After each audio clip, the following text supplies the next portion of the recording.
Mr. Hill, your response? So, you know, I'm a man of my word. I'm a man of my word. Yeah, I did do those things. And I apologize to her multiple times. So, you know, I did see the girl as my cousin. I thought she was gonna go along with it, but unfortunately she didn't. She got her feelings hurt. Can I ask you a question, Mr. Hill? You know, people philander all the time. It's not good, it's not right. But how did you think you could get away with that level of disrespect, bringing the side piece right next to the main piece and not think anything would happen? The windows got broken out, so. Well, you know, hey, she came in the house and said, that's my cousin. So she's supposed to go along with it. So she's supposed to go along with it? She didn't go along with it. So I said, look, let's roll. Was she aware she was the side chick? Oh, she was aware, because I told her about But she just didn't know her role. Obviously feelings came out. So I got in the car, I said, get in the car, let's roll. We rolling. Here she come, running out the car. Boom, broke a window. Hey, I shouldn't pay for that. That's her car. She broke it, it's her car. She broke it, it's her car. She broke it. His car at the time was parked outside. So I go knock on the door. I don't know who neighborhood this is. I know he's in this house, so I got real ghetto. Mark, come outside, Mark. I know you in the house, I know you in the house. This ain't your house, why are you answering the door?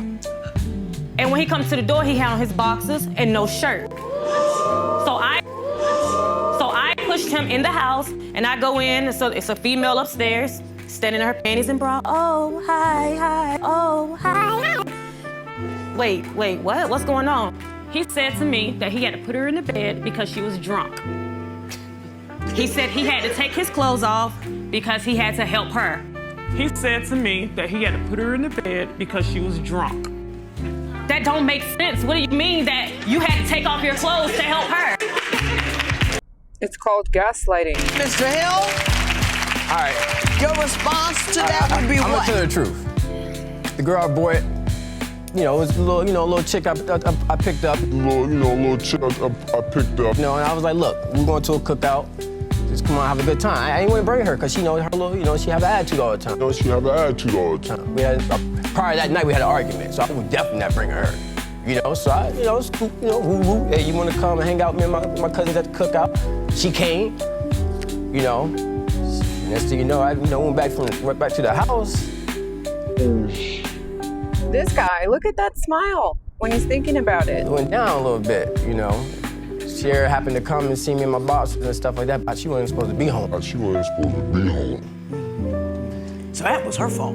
Yeah. If I talk to her about it, she'll get angry, get mad, kick me out, donate my clothes again. He says if I tell her about my cheating, she's gonna get mad and donate my clothes again.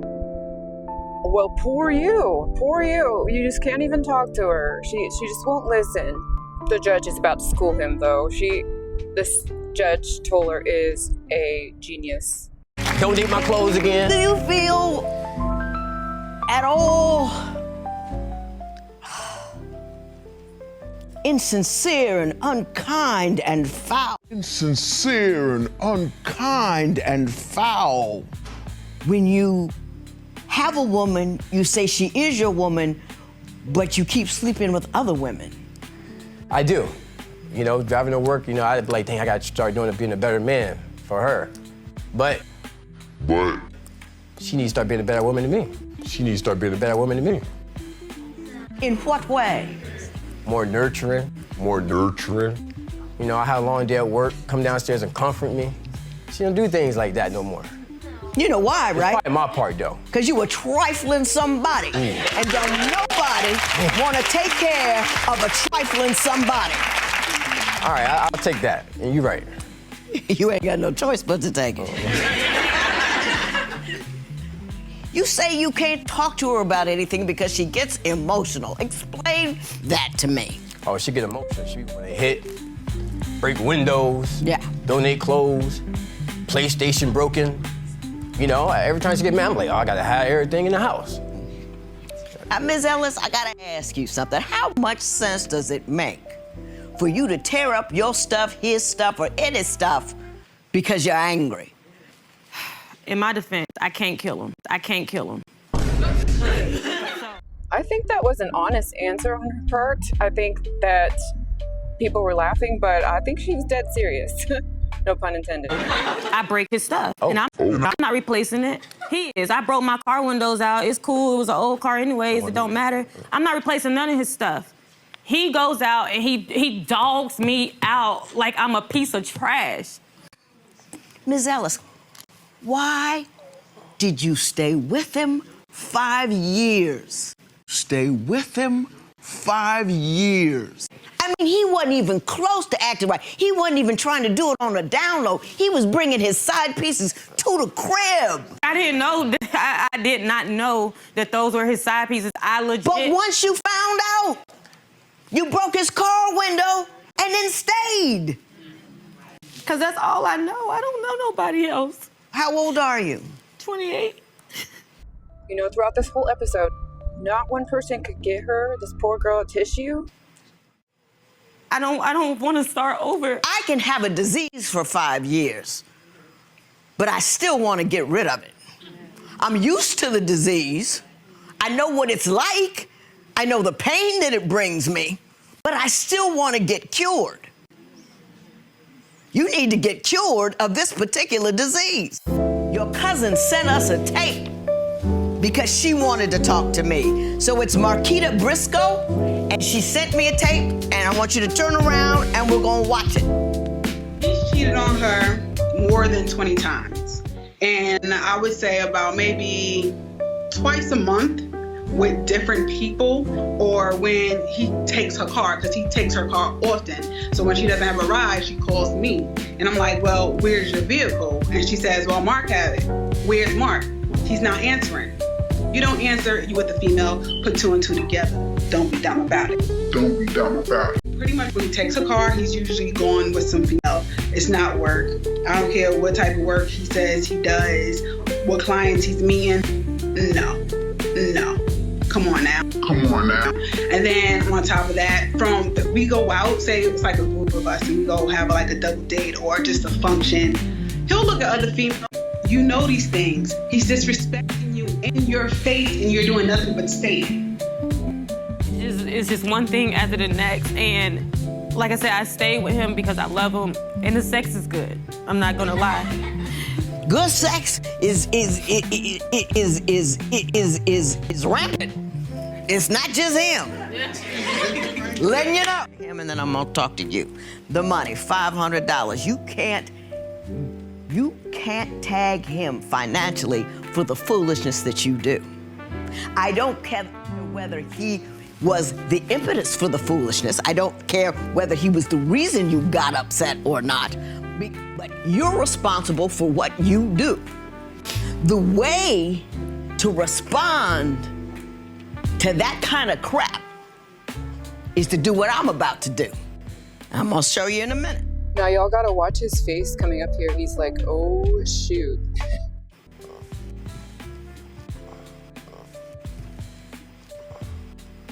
Don't do what the environment allows you to do. Don't go out into my community and tear up all the women in it.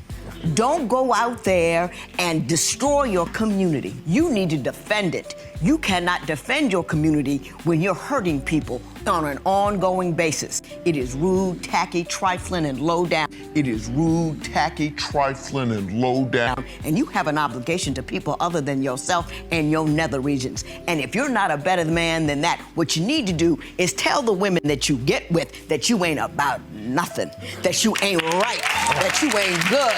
And I'm telling you, there's some women out there whose self-esteem is so low, they will still ride with you. But that's something that you are obligated to do. But you're foul and you're no good. But you're foul and you're no good. And I want you to get out. Nick? Oh. There will be no recovery in this matter, so just go.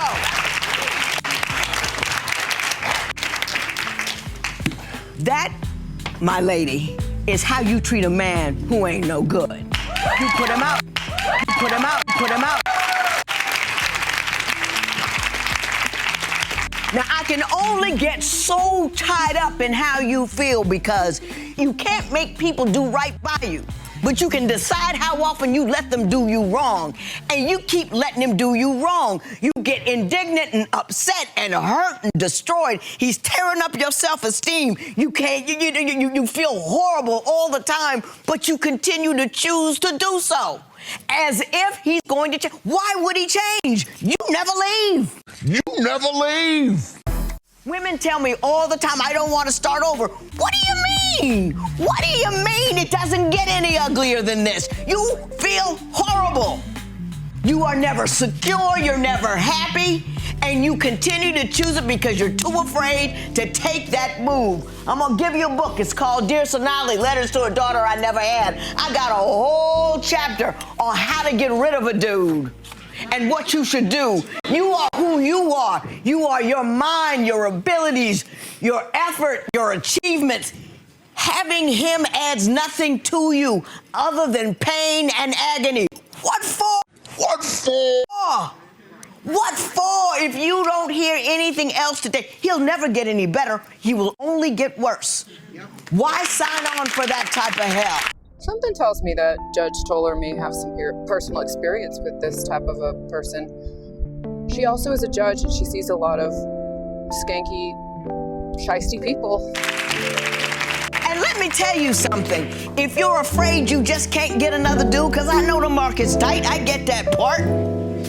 But if you're afraid you'll never get another dude, isn't it better to be happy and whole and feel good about yourself by yourself than it is to feel low and degraded and unloved with another dude? Not to mention, he can give you diseases. It's not a loss. You can be happy on your own. You really can. You do not need a man to define you. A man should be an option, not a definition. Love on, but hey, he's gonna call. He's gonna call. Cause he knows where you're weak. You should delete his number. You should write on the walls all over your house. He's trifling, no good. Don't take him back. But move on, go on. You are gorgeous. Gorgeous. I just wanted to say, I think she is very, very beautiful. If I was out in public and I saw her, I'd be like, wow, she's gorgeous. And so if I hadn't been through a relationship with someone that had similar characteristics to this individual, I think that I would wonder what the heck, why would she waste her time with him? She's articulate, smart, but I understand all too well. The only thing that still puzzles me about this one, though, is that he doesn't even pretend to be a good guy. He just, and maybe that's why she looks so distraught at the end, because of his insensitive treatment of her during this recording of his show. He was just, there was no shame whatsoever on him.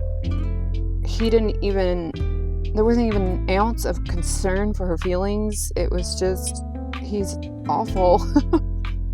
But I just really appreciated Judge Toler's treatment of him and her schooling him and her putting him in his place and telling this young lady, you are valuable. You are worth more than this.